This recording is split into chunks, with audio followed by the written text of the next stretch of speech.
Hello दोस्तों, good evening. बात करता हूँ मैं अपने YouTube channel Gurukul institute of commerce में। मैं उम्मीद करता हूँ कि आप लोग अच्छे होंगे, स्वस्थ होंगे और मस्त होंगे। तो आज मैं आपको बीएसटी के एमसीक्यू क्वेश्चन करवाने वाला हूँ, प्रीवियस ईयर क्वेश्चन करवाने वाला हूँ, जो आपका 2021 के एग्जाम में पूछा गया था। बीएसटी में कौन कौन सा मैंने क्वेश्चन पूछा गया था ऑब्जेक्टिव में, वो क्वेश्चन करवाने वाला हूँ। तो चलिए वीडियो को अंत तक देखिएगा और आपको मैं गारंटी देता हूँ कि इस महीने के क्वेश्चन, आपका 100 क्वेश्चन में से आपका मानने की 30 से 35 क्वेश्चन आपका कन्फर्म ही एग्जाम में आपका आएगा। टकराएगा तो टकराएगा, जरूर टकराएगा आपका। तो चलिए आइए क्वेश्चन को हम स्टार्ट कर देखिए। यहाँ पे लिखा हुआ है कि Bihar board class 12 business study question paper 2021 का क्वेश्चन पेपर है आपका। और यहाँ पे देखिए लिखा हुआ है इंटरमीडिएट एग्जामिनेशन 2021 एनुअल एग्जाम का है, जो फाइनल एग्जाम होता है उसका एग्जाम का क्वेश्चन है आपका। यहाँ पे देखिए लिखा हुआ है बिजनेस स्टडी इलेक्टिव व्यवसायिक अध्ययन ऐच्छिक, और यहाँ पे कॉमर्स का है। तो चलिए ये क्वेश्चन का स्टार्ट करते हैं और आपका कीमती समय बर्बाद नहीं करते हैं। तो इस वीडियो में आपको क्वेश्चन मैं आपको 1 से लेकर 50 तक करने वाला हूँ, और कल आपको 50 से लेकर आपको 100 तक क्वेश्चन करने वाला हूँ। तो चलिए आइए स्टार्ट करते हैं क्वेश्चन को हम लोग।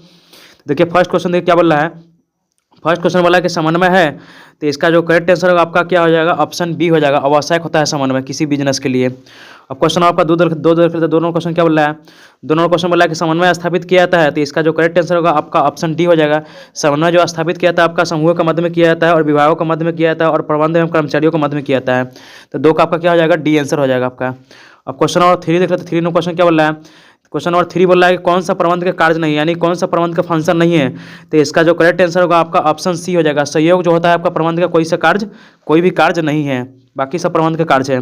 अब क्वेश्चन नंबर 4 देख लेते हैं। 4 नंबर क्वेश्चन क्या बोल रहा है। 4 नंबर क्वेश्चन बोल रहा है कि प्रबंध एक डैश है, तो यहाँ इसका जो करेक्ट आंसर होगा आपका ऑप्शन सी हो जाएगा। कला एवं विज्ञान दोनों प्रबंध जो होता है माने कला भी होता है और विज्ञान भी होता है। तो इसका आंसर क्या हो जाएगा, 4 का आपका सी हो जाएगा। अब 5 नंबर क्वेश्चन देख लेते हैं। 5 नंबर क्वेश्चन क्या बोल रहा है। 5 नंबर क्वेश्चन बोल रहा है कि निम्न से कौन सा प्रबंध का उद्देश्य नहीं है। तो इसका जो करेक्ट आंसर होगा आपका ऑप्शन डी हो जाएगा। नीति निर्धारण करना प्रबंध का उद्देश्य नहीं है भाई। नीति निर्धारण करना क्या है, प्रबंध का उद्देश्य नहीं है, बल्कि क्या है, उच्च स्तरीय प्रबंध का कार्य है नीति निर्धारण करना। तो इसका ऑप्शन क्या हो जाएगा, डी सही हो जाएगा। अब क्वेश्चन नंबर 6 नंबर क्वेश्चन क्या बोल रहा है। 6 नंबर क्वेश्चन बोल रहा है कि विज्ञानी प्रबंध से श्रमिकों के कार्य के घंटों में क्या होती है। तो विज्ञानी प्रबंध से श्रमिकों के कार्य के घंटों में क्या होती है, कमी होती है, यानी कम काम करना पड़ता है श्रमिकों को। तो इसका जो करेक्ट आंसर होगा क्या होगा, आपका ऑप्शन बी सही हो जाएगा। चलिए अब क्वेश्चन आपका 7 देख लेते हैं। 7 नंबर क्वेश्चन क्या बोल रहा है। 7 नंबर क्वेश्चन बोल रहा है कि हेनरी फेयल के प्रबंध का सिद्धांत है, यानी कि हेनरी फेयल जो थे माने कितने प्रबंध का सिद्धांत दिए थे, तो 14 सिद्धांत दिए थे। इसका ऑप्शन क्या हो जाएगा, सी सही हो जाएगा आपका। सी आंसर हो जाएगा करेक्ट आंसर आपका। अब क्वेश्चन आपका 8 देख लेते हैं। 8 नंबर क्वेश्चन क्या बोल रहा है कि हेनरी फेयल का जन्म हुआ था, यानी कि हेनरी फेयल जो प्रोफेसर है, जो मैंने वैज्ञानिक है, उनका जन्म कहाँ हुआ था, तो फ्रांस में जन्म हुआ था। और हेनरी फेयल पेशे से क्या थे, तो एक खनन इंजीनियर थे और कोयला खान कंपनी में काम करते थे। तो इनका जन्म कहाँ हुआ था, तो फ्रांस में जन्म हुआ था इनका। अब क्वेश्चन आपका 9 देख लेते हैं। 9 नंबर क्वेश्चन क्या बोल रहा है। 9 नंबर क्वेश्चन बोल रहा है कि प्रबंध का सिद्धांत नहीं है, तो प्रबंध का जो सिद्धांत नहीं है आपका ऑप्शन क्या हो जाएगा, सी सही हो जाएगा। संपूर्ण प्रबंध का सिद्धांत नहीं है, एब्सोल्यूट 100% सही नहीं है प्रबंध का सिद्धांत आपका। अब क्वेश्चन आपका 10 लेते हैं। 10 नंबर क्वेश्चन क्या बोल रहा है। 10 नंबर क्वेश्चन बोल रहा है प्रबंध के सिद्धांतों की रचना किस प्रकार से की जाती है। जो प्रबंध का हम लोग जो सिद्धांत की रचना करते हैं किस प्रकार से करते हैं, तो इसका जो करेक्ट आंसर होगा आपका ऑप्शन बी हो जाएगा। प्रबंधकों के अनुभव द्वारा, यानी कि एक्सपीरियंस ऑफ मैनेजर के द्वारा। अब क्वेश्चन आपका 11 देख लेते हैं। 11 नंबर क्वेश्चन क्या बोल रहा है। 11 नंबर क्वेश्चन बोल रहा है कि प्रबंध प्रशासन है, तो इसका जो करेक्ट आंसर होगा आपका ऑप्शन सी हो जाएगा। कला एवं विज्ञान दोनों, प्रशासन भी है, कला एवं विज्ञान दोनों, और प्रबंध भी है, कला एवं विज्ञान दोनों। तो इसका आंसर करेक्ट आंसर क्या होगा आपका, सी हो जाएगा। 11 का सी हो जाएगा। अब क्वेश्चन आपका 12 देख लेते हैं। 12 नंबर क्वेश्चन क्या बोल रहा है कि प्रबंध का सामाजिक उत्तरदायित्व है, तो इसका जो करेक्ट आंसर होगा आपका ऑप्शन ए हो जाएगा। सभी के प्रति, सरकार के प्रति होता है, और केवल कर्मचारियों के प्रति, केवल उपभोक्ता के प्रति, यानी कि ये सभी के प्रति होता है। अब तो ऑप्शन क्या हो जाएगा, ए सही हो जाएगा आपका। अब क्वेश्चन आपका 13 देख लेते हैं। 13 नंबर क्वेश्चन क्या बोल रहा है। 13 नंबर क्वेश्चन बोल रहा है कि प्रबंध कला है, तो इसका जो करेक्ट आंसर होगा आपका ऑप्शन सी हो जाएगा। स्वयं काम करने एवं दूसरे से काम लेने की, यानी कि प्रबंध जो होता है आपका स्वयं भी काम करता है और दूसरे से भी काम करवाता है आपका। तो ऑप्शन क्या हो जाएगा, सी सही हो जाएगा आपका 13 नंबर का। अब क्वेश्चन आपका 14 देख लो। 14 नंबर क्वेश्चन क्या बोल रहा है। 14 नंबर क्वेश्चन बोल रहा है कि प्रबंध एक पैसा है, यह कथन किसने कहा था। तो इसका जो करेक्ट आंसर होगा आपका ऑप्शन बी हो जाएगा। अमेरिकन प्रबंध एसोसिएशन कहा था। अब क्वेश्चन आपका 15 देख लेते हैं। 15 नंबर क्वेश्चन क्या बोल रहा है। 15 नंबर क्वेश्चन बोल रहा है कि प्रबंध की प्रकृति है, तो इसका जो करेक्ट आंसर होगा आपका ऑप्शन सी हो जाएगा। जन्मजात तथा अर्जित प्रतिभा के रूप में। जो प्रबंध जो होता है, प्रबंध का जो नेचर है क्या आपका, जन्मजात। मैनेजमेंट का जो माने कि स्किल्स होता है किसी व्यक्ति को पास माने कि जन्म से ही होता है, और माने कुछ अर्जित भी करने की आवश्यकता पड़ता है, अर्जित भी करना पड़ता है। तो 15 क्या हो जाएगा आपका, सी सही हो जाएगा। अब क्वेश्चन आपका 16 देख लेते हैं। 16 नंबर क्वेश्चन क्या बोल रहा है कि प्रबंध का सार है, तो इसका जो करेक्ट आंसर होगा आपका ऑप्शन ए हो जाएगा। समन्वय होता है प्रबंध का सार। इसमें आपको बिल्कुल करेक्ट आंसर मिलेगा भाई, गलती आंसर मिलने का सवाल ही नहीं बनता है। आपको 100% आंसर सही मिलेगा।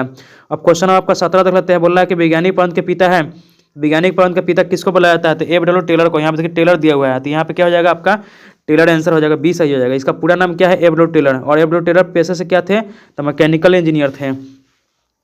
अब क्वेश्चन आपका 18 क्वेश्चन क्या बोल रहा है कि मानसिक क्रांति मूल आधार है। तो मानसिक क्रांति लाने के जो बात किया था, किसने बात किया था? तो वैज्ञानिक प्रबंध मानसिक क्रांति लाया था। और किसने बात किया था? तो एफ.डब्ल्यू. टेलर ने बात किया था। तो इसका जो मानसिक क्रांति मूल आधार किसका है? तो आपका ऑप्शन ए सही हो जाएगा, वैज्ञानिक प्रबंध का हो जाएगा भाई, ऑप्शन ए सही हो जाएगा। अब क्वेश्चन आपका 19 से लेते हैं। 19वां क्वेश्चन क्या बोल रहा है? 19वां क्वेश्चन बोल रहा है कि वैज्ञानिक प्रबंध में टेलर ने प्रयोग किए। तो इसका जो करेक्ट आंसर होगा आपका ऑप्शन सी हो जाएगा, गति अध्ययन, थकान अध्ययन और समय अध्ययन, तीनों हो जाएगा आपका। अब क्वेश्चन आपका 20 से लेते हैं। 20वां क्वेश्चन क्या बोल रहा है? 20वां क्वेश्चन बोल रहा है कि परंपरागत प्रबंध में श्रमिकों को मजदूरी दी जाती है। परंपरागत प्रबंध का मतलब क्या होता है कि पहले के ज़माने के प्रबंध में श्रमिकों को किस प्रकार से मजदूरी दिया जाता था। तो इसका जो करेक्ट आंसर होगा आपका ऑप्शन ए हो जाएगा, कम दिया जाता था, ज़्यादा मजदूरी नहीं दिया जाता था। अब क्वेश्चन आपका 21 से लेते 21वां क्वेश्चन क्या बोल रहा है कि एक संगठन का नियंत्रण कार्य है। तो इसका जो करेक्ट आंसर होगा आपका ऑप्शन सी हो जाएगा। आगे के साथ पीछे भी देखना होता है, यानी कि नियंत्रण में जो होता है हम लोग आगे भी देखते हैं और पीछे की भी बात से कुछ पढ़ने सीखते हैं। तो इसका आंसर क्या हो जाएगा आपका सी सही हो जाएगा।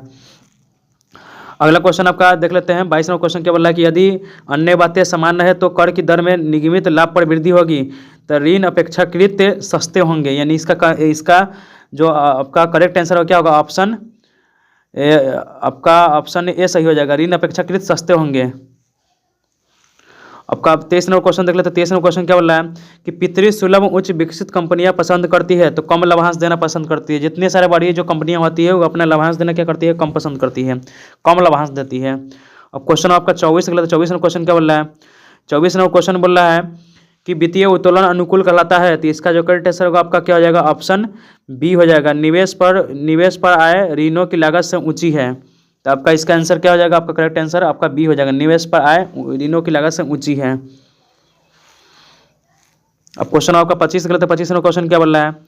25वां क्वेश्चन बोल रहा है कि प्राथमिक और द्वितीय बाजार क्या है? तो एक दूसरे को सहयोग देते हैं। एक दूसरे क्या है आपका?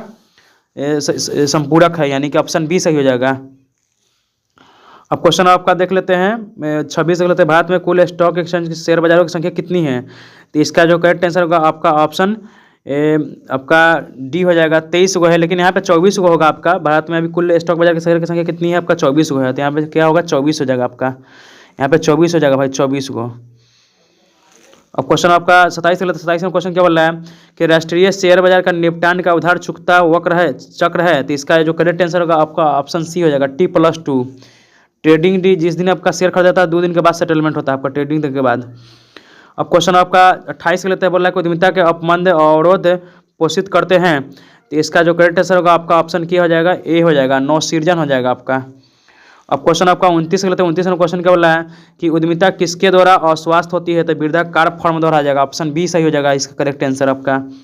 अब क्वेश्चन आपका 30वां क्वेश्चन क्या बोल रहा है कि उद्यमितीय लक्षण किससे संबंधित है? तो इसका जो करेक्ट आंसर होगा ऑप्शन सी हो जाएगा, जोखिम वाहन व्यवहार संबंधित है आपका।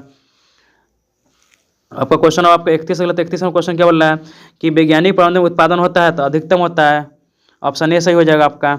अब क्वेश्चन आपका 32वां क्वेश्चन क्या बोल रहा है कि नई आर्थिक नीति के प्रमुख अंग है। तो इसका जो करेक्ट आंसर होगा आपका ऑप्शन डी हो जाएगा, उदारीकरण होता है, वैश्वीकरण होता है, निजीकरण, ये सभी हो जाएगा आपका। अब क्वेश्चन आपका 33वां क्वेश्चन क्या बोल रहा है कि नियोजन होता है। तो नियोजन जो होता है सभी अवधियों के लिए होता है आपका, ये आपका ऑप्शन डी सही हो जाएगा इसमें। अब क्वेश्चन आपका 34वां क्वेश्चन क्या बोल रहा है? 34वां क्वेश्चन बोल रहा है कि नियोजन भविष्य को पकड़ने के लिए बनाया गया पिंजरा है, यह कथन किसने कहा था? तो एलन, वैज्ञानिक जो एलन है उन्होंने कहा था। अब क्वेश्चन आपका 35वां क्वेश्न क्या बोल रहा है कि जॉर्ज आर टेरी के अनुसार नियोजन के कितने प्रकार होते हैं? तो 4 गो प्रकार होता है जॉर्ज आर टेरी के अनुसार नियोजन के प्रकार। अब क्वेश्चन आपका 36वां क्वेश्चन क्या बोल रहा है कि नियोजन सभी प्रबंधकीय क्रियाओं का है। तो प्रारंभ एवं अंत दोनों है, इसका ऑप्शन क्या हो जाएगा? सी सही हो जाएगा। अब क्वेश्चन आपका 37वां क्वेश्चन क्या बोल रहा है कि एक अच्छी योजना होती है तो आपका लोचपूर्ण होती है, फ्लेक्सिबल होता है, जिसको हम लोग मानने के समय और परिस्थिति के अनुसार चेंज भी कर सकते हैं उसमें भाई।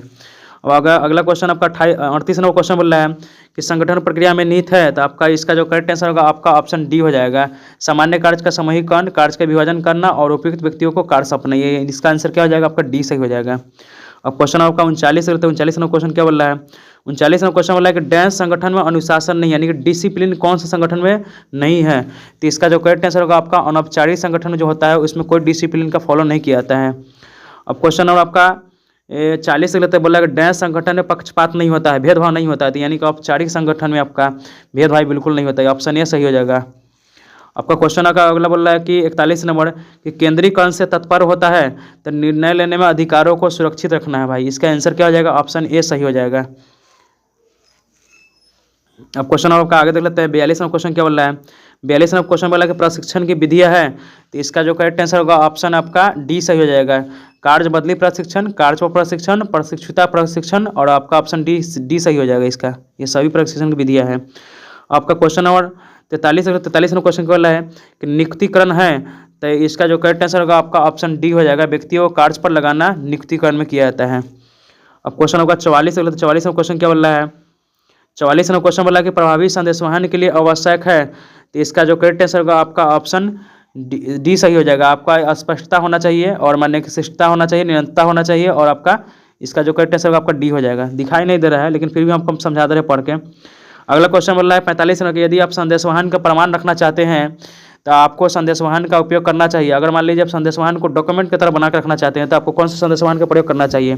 तो औपचारिक। आपका ऑप्शन बी सही हो जाएगा। अब क्वेश्चन आपका 46वां क्वेश्चन क्या बोल रहा है कि निम्न में से कौन सा निर्देशन का तत्व नहीं है? तो निर्देशन का कौन सा तत्व नहीं है? तो आपका अभिप्रेरण तत्व ही है, आपका संप्रेषण भी है, पर्यवेक्षण है, आपका हस्तांतरण जो है निर्देशन का तत्व बिल्कुल नहीं है। और देखिए कोई बड़ा लगा ले मोटिवेशन लगा ले, मोटिवेशन भाई है आपका निर्देशन का तत्व। मोटिवेशन तो होवे करता है, संप्रेषण भी होता है, पर्यवेक्षण भी होता है, हस्तांतरण नहीं होता। सी सही होगा। अब क्वेश्चन होगा 47वां क्वेश्चन क्या बोल रहा है कि अभिप्रेरण का सिद्धांत जो आवश्यकता को क्रमबद्ध करता है जिसके द्वारा प्रतिपादित किया गया था, तो अमराहन मास्लो। ऑप्शन सी सही हो जाएगा भाई, सबसे टॉप क्वेश्चन है। अब क्वेश्चन होगा 48वां क्वेश्चन क्या बोल रहा है कि इनमें से कौन सा वित्तीय प्रोत्साहन है? तो इसका जो करेक्ट आंसर होगा आपका ऑप्शन बी हो जाएगा, रहतिया प्रोत्साहन, यानी कि स्टॉक आपका जो हो जाएगा वित्तीय प्रोत्साहन हो जाएगा। 49 क्वेश्चन देख लेते हैं। 49वां क्वेश्चन क्या बोल रहा है? 49वां क्वेश्चन बोला कि निम्न में से कौन सा संप्रेषण प्रक्रिया का तत्व नहीं है? देखिए आपका डिकोडिंग होवे करता है, माध्यम होवे करता है, संदेश प्राप्त करता होवे करता है, तो आपका संप्रेषण नहीं है। बी सही हो जाएगा आपका। अब लास्ट क्वेश्चन देख लेते हैं आपका, आज के लिए इतने रहेगा। एक प्रभावी संदेशवहन तंत्र सहायक होता है, तो इसका जो करेक्ट आंसर होगा आपका ऑप्शन डी सही हो जाएगा। ये सभी के लिए होता है। तो चलिए आज के लिए इतना ही। अगर आपको ये वीडियो अच्छा लगा तो मेरे वीडियो को लाइक कीजिए और मेरे चैनल को सब्सक्राइब कीजिए और वीडियो को दूसरे स्टूडेंट को भी शेयर कीजिए ताकि उनका भी बीएसटी का जो 2021 में क्वेश्चन पूछा गया था एमसीक्यू अच्छे ढंग से रिवीजन हो सके और वो भी स्टूडेंट 2025 के एग्जाम में ऑब्जेक्टिव में बीएसटी के ऑब्जेक्टिव में 50 से 50 एमसीक्यू सही कर सके और कॉमर्स में हाईएस्ट मार्क्स ला सके।